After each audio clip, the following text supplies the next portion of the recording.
Here I restored this $200 rusty Civic into a JDM legend. I started by fixing any rust holes I could find and disassembling the vehicle. I decided on a two-tone color, black and an OEM Honda dark red cherry pearl.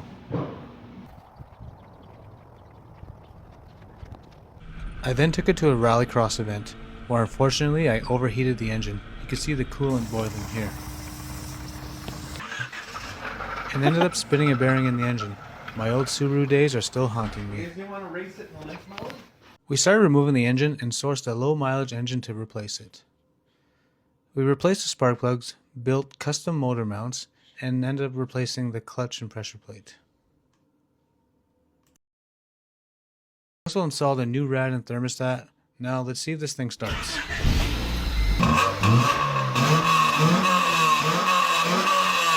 And she's back on a racetrack where she belongs.